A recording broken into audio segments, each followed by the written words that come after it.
मीमांसा, तर्कशास्त्र और वैदिक न्यायशास्त्र की इस रोमांचक बौद्धिक यात्रा में स्वागत है। आज के इस विश्लेषण में हम एक बहुत ही प्राचीन और गहरे रहस्य को सुलझाने वाले हैं। यह कोई साधारण रहस्य नहीं है, बल्कि एक ऐसा तार्किक ढांचा है जिसने सदियों से भारतीय दर्शन को दिशा दी है। तो चलिए, बिना किसी देरी के इस सफर की शुरुआत करते हैं। सीधे उस मूल सवाल पर आते हैं जिसने इस पूरी चर्चा को जन्म दिया। क्या यज्ञ में इस्तेमाल होने वाले सभी उपकरणों को किसी भी काम के लिए आपस में बदला जा सकता है? प्राचीन काल में अनुष्ठानों के दौरान सटीकता ही सब कुछ हुआ करती थी। एक छोटी सी चूक और पूरा यज्ञ विफल। इसलिए यह सवाल कोई साधारण पहेली नहीं था, बल्कि इसने एक बहुत बड़ी दार्शनिक बहस को जन्म दिया। आज की इस तार्किक चर्चा के मुख्य बिंदु कुछ इस प्रकार हैं। सबसे पहले हम यज्ञ के 10 आयुधों को जानेंगे, फिर पूर्व पक्ष यानी द्रव्यों का सांकर्य समझेंगे, उसके बाद सिद्धांत, फिर आयुधों का विशिष्ट उपयोग और अंत में अनुवाद के रहस्य पर चर्चा करेंगे। तो आइए सबसे पहले बात करते हैं पहले खंड की, यज्ञ के 10 आयुध।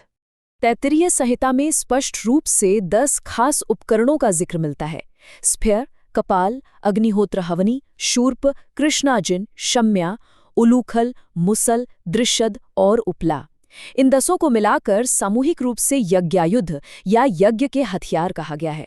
ये केवल मामूली औजार नहीं थे, बल्कि पूरे यज्ञ रूपे महाकार्य को साधने वाले सबसे अहम और शक्तिशाली साधन माने जाते थे। अब यहाँ से एक अदालत की तरह बौद्धिक बहस शुरू होती है। बढ़ते हैं दूसरे खंड की ओर, पूर्व पक्ष यानी द्रव्यों का सांकर्य। मीमांसा शास्त्र की एक बहुत ही शानदार परंपरा है कि किसी भी बहस को शुरू करने से पहले पूर्व पक्ष रखा जाता है। इसका सीधा सा मतलब है विरोधी का शुरुआती तर्क या प्रथम दृष्टया विचार। किसी भी सिद्धांत को स्थापित करने से पहले विरोधी का दृष्टिकोण पूरी ईमानदारी से समझना बहुत जरूरी है। यही तो प्राचीन भारतीय शास्त्रार्थ की असली गहराई है।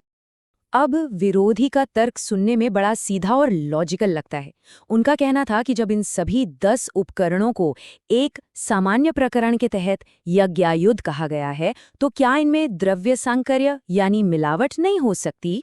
मतलब सैद्धांतिक रूप से कोई भी औजार कोई भी काम कर ले, लेकिन जरा सोचकर देखिए, क्या एक भारी ओखली से मिट्टी के बर्तन वाला काम हो सकता है? बिल्कुल नहीं। अगर हर उपकरण हर काम करने लगे तो यज्ञ में कितनी भयंकर अव्यवस्था फैल जाएगी। यहीं से आता है हमारा तीसरा खंड, सिद्धांत और उत्पत्ति वाक्य का महत्व। ये वो निर्णायक फैसला है जो विरोधी के तर्क को पूरी तरह पलट देता है। जैमिनी मुनि का प्रसिद्ध सूत्र 3.1.11 इस विवाद का एकदम सटीक समाधान देता है। द्रव्यम च उत्पत्ति संयोगात तदर्थमेव चोदेत। इसका सरल अर्थ यह है कि किसी भी उपकरण का उद्देश्य उसके उत्पत्ति वाक्य यानी उसके बनने या पहले इस्तेमाल के आदेश से ही हमेशा के लिए तय हो जाता है। महज एक ही कैटेगरी में होने की वजह से कोई भी उपकरण दूसरे की जगह नहीं ले सकता। हर एक का अपना एक फिक्स काम है। आइए अब चौथे खंड पर नजर डालते हैं, आयुधों का विशिष्ट उपयोग। शबर भाष्य इन उपकरणों को बिल्कुल एक मास्टर कारीगर के टूलकिट की तरह समझाता है। उत्पत्ति वाक्यों के अनुसार स्पेया नाम के लकड़ी के उपकरण का काम सिर्फ उद्धनन यानी वेदी खोदना है। कपाल का काम श्रपण या पकाना है।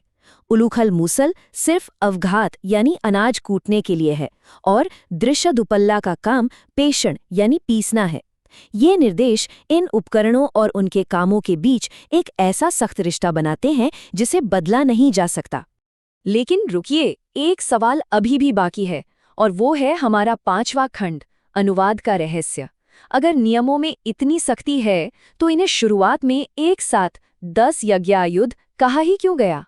यहाँ मीमांसा के एक बहुत ही जरूरी कॉन्सेप्ट अनुवाद को समझना होगा।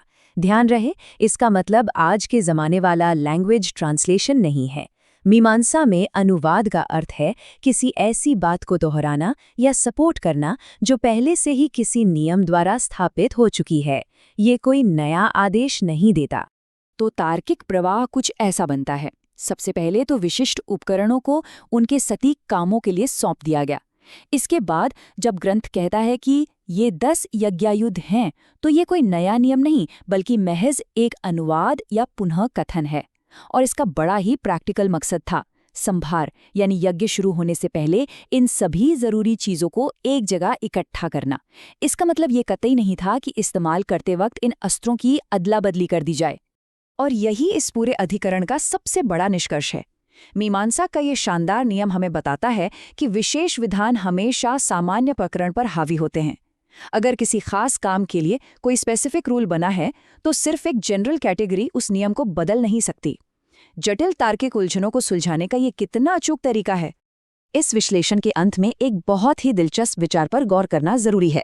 सामान्य संदर्भों पर विशिष्ट नियमों को प्राथमिकता देने का यह प्राचीन मीमांसा सिद्धांत आज की आधुनिक वैधानिक और कानूनी व्याख्याओं से कितना मेल खाता है। आज भी तो दुनिया भर की अदालतों में यही माना जाता है कि विशेष कानून सामान्य कानून पर हावी होता है। हजारों साल पहले रचे गए इन ग्रंथों में तर्क और न्यायशास्त्र की जो गहराई है वो वाकई हैरान कर देने वाली है। इसी विचारोत्तेजक प्रश्न के साथ हमारा आज का ये विश्लेषण यहीं संपन्न होता है।